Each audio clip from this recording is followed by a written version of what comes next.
एक अकेली लड़की का रात का सफ़र। आइए दोस्तों, यशवी मोरल स्टोरी चैनल में आपका स्वागत है। अंधेरी काली रात एक सुनसान सड़क पर जहां भूले भटके कोई गाड़ी आ रही थी, अचानक मालिनी की गाड़ी ने धोखा दे दिया। और मुसीबत यह थी कि उसे गाड़ी चलाने के अलावा उसके बारे में और कुछ नहीं पता था। अब उसे महसूस हो रहा था कि उसे रात के वक्त सफ़र नहीं करना चाहिए था। जहां उसके मोबाइल में सिग्नल नहीं आ रहे थे, वहीं किसी गाड़ी को रोकने से भी घबरा रही थी, क्योंकि उसे इस बात का डर था कि कहीं किसी से मदद लेने के चक्कर में वह कोई और मुसीबत मोल ना ले ले। तभी एक लंबी गाड़ी उसके पास आकर रुकी। क्या आपकी गाड़ी खराब हो गई है? मालिनी जी, पता नहीं क्या हुआ है, स्टार्ट ही नहीं हो रही। प्लीज़ आप देख लेंगे? सॉरी मैडम, मुझे गाड़ी के बारे में कुछ ज़्यादा मालूम नहीं है, लेकिन अगर आप कहें तो मैं आपको कहीं छोड़ सकता हूँ। आप कहाँ जा रही हैं? तो मालिनी, मैं दिल्ली से आ रही थी और जयपुर के लिए जा रही थी कि गाड़ी ने धोखा दे दिया। अरे, मैं भी मथुरा जा रहा हूँ, आपको छोड़ दूंगा, आ जाइए। मालिनी गाड़ी में बैठने से घबरा रही थी। क्या सोच रही है? घबराइए नहीं, देखिए मैं एक शादीशुदा आदमी हूँ और आधी रात में एक सुनसान सड़क पर कुछ भी हो सकता है। प्लीज़ आ जाइए। मालिनी के सामने और कोई चारा भी नहीं था, इसलिए वह गाड़ी में बैठ गई। मेरा नाम विशाल है, मेरा कपड़ों का शोरूम है और मैं अपनी बीवी को लेने मथुरा जा रहा था। असल में बच्चे छुट्टियों में नानी के घर गए हुए थे। अब उनका जी भर गया है, इसलिए बुलावा आया है कि लेने आ जाओ। मालिनी, मेरा नाम मालिनी है और मैं एक फ़ैशन डिज़ाइनर हूँ। एक फ़ैशन शो के लिए जयपुर जाना था। मैंने सोचा कि अभी निकलूँगी तो सुबह होने से पहले पहुंच जाऊंगी, जिससे मुझे तैयारी के लिए अच्छा समय मिल जाएगा। लेकिन विशाल, आपको इतनी रात को नहीं निकलना चाहिए था। वैसे भी यह रोड सही नहीं है। इस रोड पर पिछले कुछ दिनों में कई लोगों की हत्या हुई है, आपने तो सुना ही होगा। मालिनी विशाल की बात सुनकर घबरा गई। यह बात बताते हुए विशाल की हल्की सी मुस्कुराहट ने उसे डरा दिया था।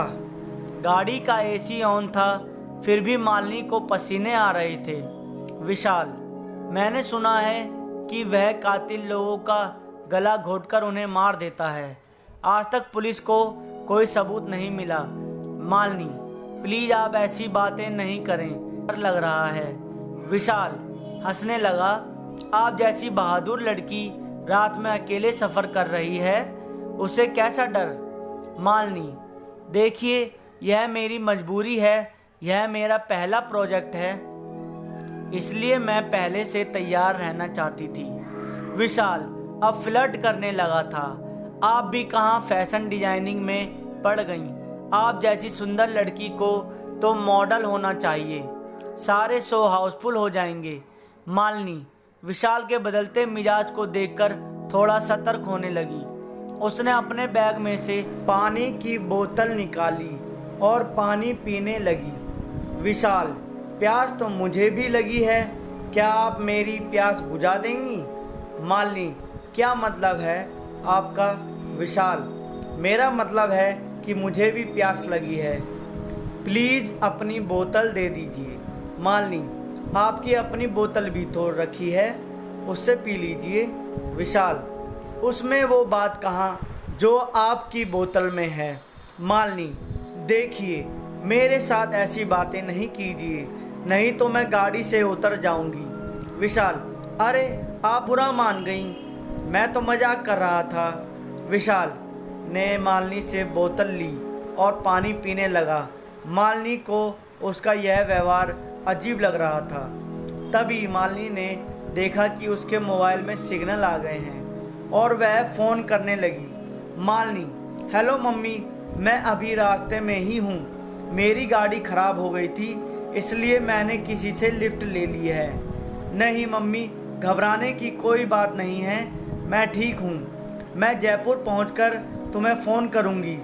मम्मी से बात करके मालिनी की हिम्मत बढ़ गई थी। अब वह भी खुलकर विशाल से बात करने लगी। मालिनी, आपने तो मेरा सारा पानी ख़त्म कर दिया। अगर कोई ढाबा या रेस्टोरेंट दिखे तो रोक देना, पानी की बोतल ले लेंगे। विशाल, आपने ये जो ड्रेस पहन रखी है बहुत सुंदर है, क्या आपने ही डिजाइन की है?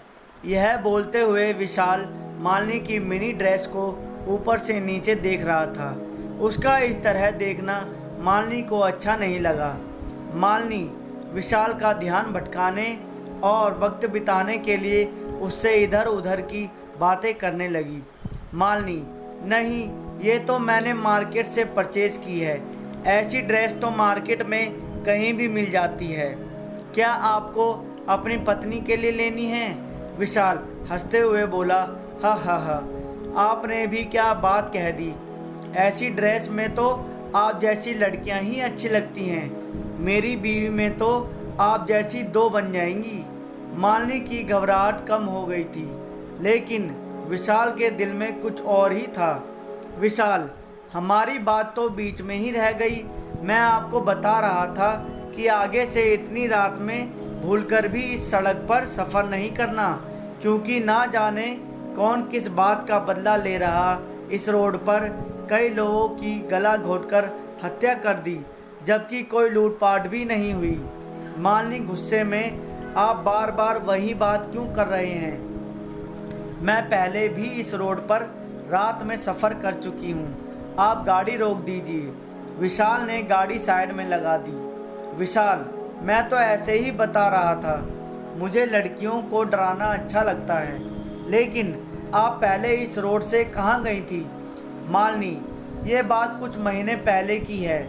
मैं और मेरी मम्मी इसी रोड से अपने मामा के घर आगरा जा रहे थे। उस दिन भी इसी तरह गाड़ी खराब हो गई थी। वहाँ एक गाड़ी आई जिसमें 3 लड़के थे। मैं अपनी मम्मी के साथ थी तो बिल्कुल नहीं घबरा रही थी। उन्होंने हमें लिफ्ट दी, हम भी गाड़ी में बैठ गए, लेकिन बीच रास्ते में वह लड़के मेरे साथ बदतमीजी करने लगे। हमने विरोध किया तो उन्होंने गाड़ी एक सुनसान जगह पर रोक दी।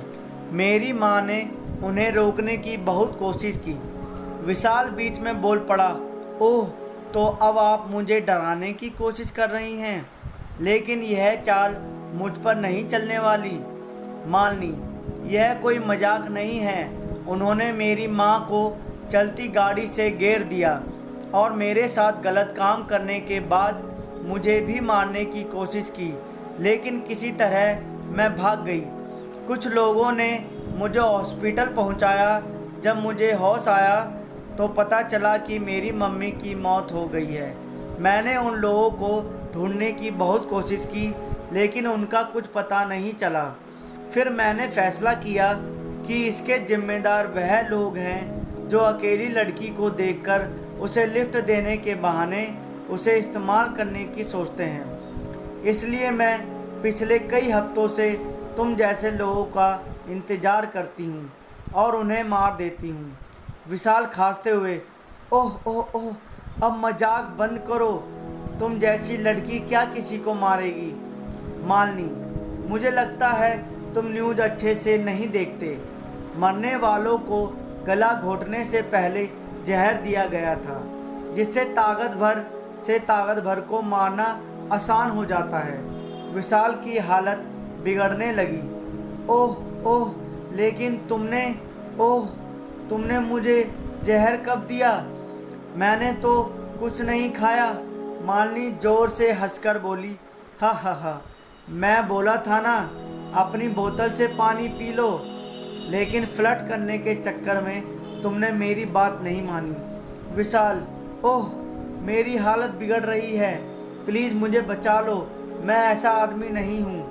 मालिनी, मैं ऐसा आदमी नहीं हूँ, बस अकेली लड़की देखी और हो गए शुरू। क्या तुमने एक बार गाड़ी से उतरकर देखा कि मेरी गाड़ी ख़राब भी है कि नहीं। तुम्हें तो बस मुझे अपनी गाड़ी में बिठाने की जल्दी थी। क्या तुमने यह देखा कि मैं एक शो के लिए जा रही हूँ और मेरे पास एक छोटे से बैग के अलावा कुछ नहीं था? क्या तुमने मदद करने से पहले एक बार मेरे घर वालों से बात करने के बारे में सोचा? नहीं, क्योंकि तुम तो रंगीन सपनों में खोए हुए थे कि कब मैं मानूं और तुम गाड़ी किसी होटल पर लगाओ। जब तक मैं जिंदा हूँ तुम जैसे लोगों को उनके अंजाम तक पहुँचाती रहूँगी। इतना कहते ही मालिनी ने हंसते हुए अपने बैग में से एक मोटी रस्सी निकाली। विशाल असहाय पड़ा यह सब होते देख रहा था। धीरे धीरे उसकी आंखों के आगे अंधेरा छाने लगा। कहानी से सीख, कभी भी किसी असहाय की मजबूरी का फ़ायदा नहीं उठाना चाहिए।